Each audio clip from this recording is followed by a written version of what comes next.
So welcome to the fourth lecture of accountancy. आज हम लोग सीखेंगे सिस्टम ऑफ अकाउंट कीपिंग के बारे में, ठीक है ना। तो दो सिस्टम्स हैं अकाउंट कीपिंग के। पहला है डबल एंट्री सिस्टम और दूसरा है सिंगल एंट्री सिस्टम। आज मैं आप लोगों को बताऊंगा दोनों का डिफरेंस, डबल एंट्री और सिंगल एंट्री का डिफरेंस, और सिर्फ डबल एंट्री का मीनिंग डिटेल में। नेक्स्ट वीडियो में हम लोग सिंगल एंट्री का डिटेल में मीनिंग जानेंगे, ठीक है ना। तो आज हम लोग इस वीडियो में यही जानेंगे। तो पहले देखते हैं डबल एंट्री का मतलब क्या होता है। चलिए, डबल एंट्री सिस्टम का मतलब क्या है। डबल एंट्री सिस्टम का मतलब है ऑलमोस्ट यूनिवर्सली यूज्ड, ठीक है ना, almost universally used system of account keeping which considers that each transaction has dual aspect, debit and credit. तो जैसा कि आप लोग देख सकते हैं, ये यूनिवर्सली यूज्ड सिस्टम है, मतलब यही हर जगह फॉलो होता है, मेनली हर जगह फॉलो होता है, और ये कंसिडर करता है कि एक एक ट्रांजैक्शन का दो एस्पेक्ट होता है, डेबिट या फिर क्रेडिट। माफ कीजिएगा, डेबिट और क्रेडिट दो एस्पेक्ट होते हैं, ठीक है। इसीलिए इसको डबल एंट्री बोलते हैं, और डिटेल में हम लोग देखेंगे इसको डबल एंट्री क्यों बोलते हैं, एग्जाम्पल के साथ बहुत कुछ देखेंगे नेक्स्ट स्लाइड में। पहले इसका इंट्रोडक्शन देख लेते हैं। तो ये हुआ डबल एंट्री का मतलब। दूसरा आता है आपका सिंगल एंट्री सिस्टम, ठीक है ना। सिंगल एंट्री सिस्टम नाम से ही पता चलता है ये एक तरफा कुछ है, सिंगल जगह में एंट्री होता है, ठीक है ना। चलिए, इसका भी डिफरेंस जानते हैं, इसका पॉइंट ऑफ डिफरेंस जानते हैं। ये क्या बोलता है, ये बोलता है all transactions are not recorded on double entry basis. तो हर एक ट्रांजैक्शन डबल एंट्री बेसिस पे नहीं भी रिकॉर्ड किया जा सकता है, ठीक है ना। जो छोटे बिजनेसेस होते हैं, जिनको डबल एंट्री के बारे में मालूम नहीं है, उतना साइंटिफिक टेक्निक्स के बारे में इतना मालूम नहीं है अकाउंट्स का, वो लोग क्या करते हैं, वो लोग सब एंट्रीज सिंगल एंट्री के बेसिस पे करते हैं। तो सिंगल एंट्री का जो बेसिस है उसमें क्या है, all transactions are not recorded on double entry basis. जो ट्रांजैक्शंस डबल एंट्री में रिकॉर्ड नहीं होते हैं वही सिंगल एंट्री में रिकॉर्ड किए जाते हैं। In some cases both aspects are recorded. Single entry में क्या होता है, कभी कभी दोनों एस्पेक्ट को रिकॉर्ड किया जाता है, कभी कभी दोनों एस्पेक्ट मतलब दोनों, मतलब डेबिट और क्रेडिट दोनों को रिकॉर्ड किया जाता है। While in others either one aspect is recorded और नॉट रिकॉर्डेड एट ऑल। तो या तो फिर दोनों एस्पेक्ट को रिकॉर्ड किया जाता है, डेबिट और क्रेडिट, या फिर कहीं पे एक ही एस्पेक्ट को रिकॉर्ड किया जाता है, सिर्फ डेबिट या फिर सिर्फ क्रेडिट को, या ऐसा तो बहुत सारे ट्रांजैक्शंस होते हैं जिसको सिंगल एंट्री के अंडर में रिकॉर्ड ही नहीं किया जाता है।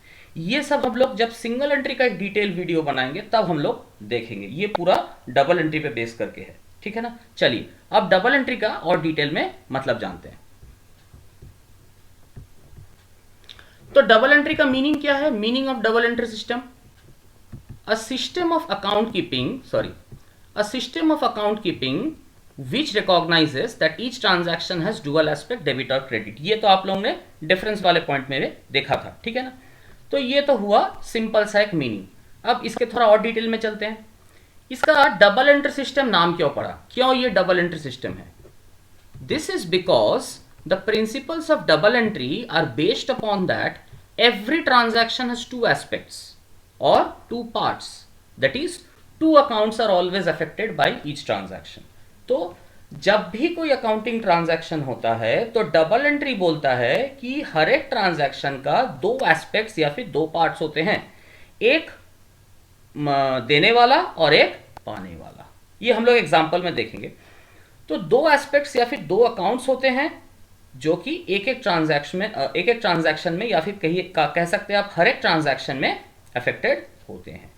तो दोनों पार्ट अफेक्टेड होते हैं या फिर दोनों पार्ट आता है बोल के इसको डबल कहा जाता है, ठीक है। अब इसका दूसरा पॉइंट में चलते हैं। रिकॉर्डिंग प्रोसेस कैसे बनता है डबल एंट्री का। In this system each transaction is seen as a flow of value from one account to another. तो डबल एंट्री में ऐसा देखा जाता है कि एक एक ट्रांजैक्शन के अंडर में वैल्यू का फ्लो होता है from one account to another. Of course from one account to another मतलब एक तो अकाउंट होता है जो गिवर वाला अकाउंट होता है, जो देने वाला अकाउंट होता है वो वैल्यू गिवर होता है, और जो पाने वाला अकाउंट होता है या फिर रिसीविंग अकाउंट होता है वो वैल्यू रिसीविंग करने वाला अकाउंट होता है। इसका मतलब देने वाले से लेने वाले तक वैल्यू जो है वो फ्लो करता है, ठीक है ना। ये डबल एंट्री के अंडर में आता है। The the receiving account is debited with the amount and the giving account is credited, ठीक है ना। तो रिसीविंग अकाउंट जो है वो डेबिट होता है और गिविंग अकाउंट जो है वो क्रेडिटेड होता है। As a result every debit has an equal credit. तो जितना देने वाला जो अकाउंट है या फिर गिवर का जो अकाउंट है वो जितना अमाउंट देगा रिसीविंग अकाउंट को उतना ही मिलेगा, इसीलिए बोला जाता है as a result every debit has an equal credit, ठीक है ना। ये हुआ रिकॉर्डिंग प्रोसेस।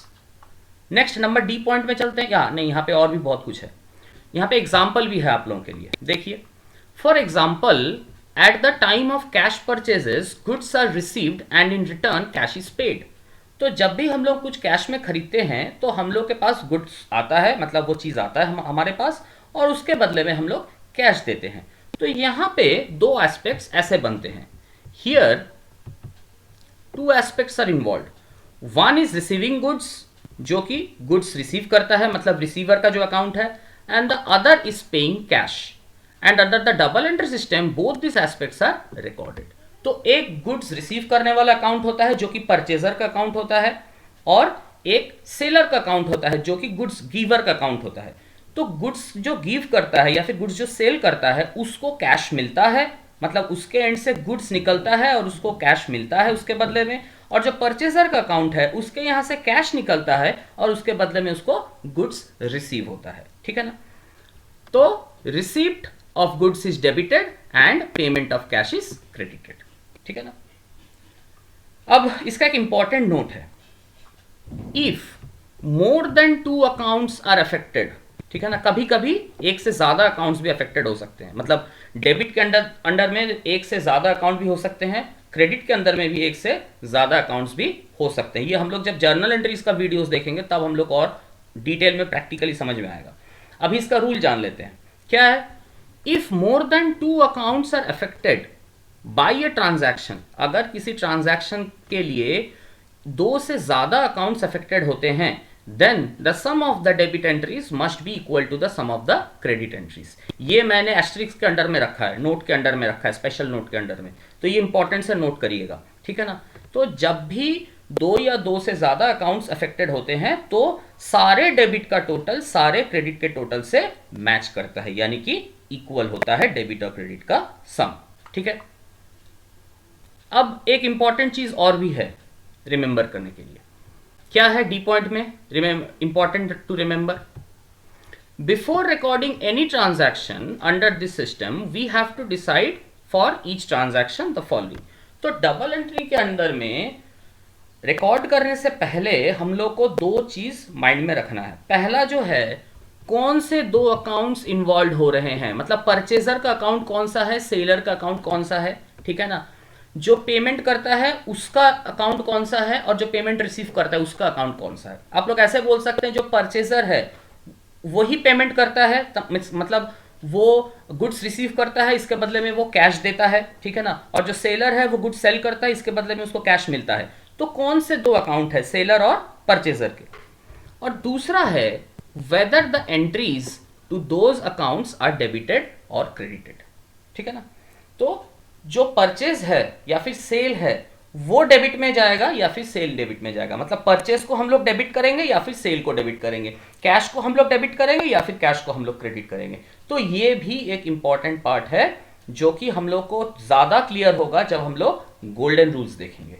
गोल्डन रूल्स देखने से ये जो सेकंड पॉइंट है ये और भी क्लियर होगा, लेकिन उससे पहले ये डबल एंट्री का जो डिटेल है ये जानना बहुत जरूरी है, ठीक है ना। चलिए मिलते हैं नेक्स्ट वीडियो में जल्द ही, तब तक के लिए हैप्पी लर्निंग, थैंक यू।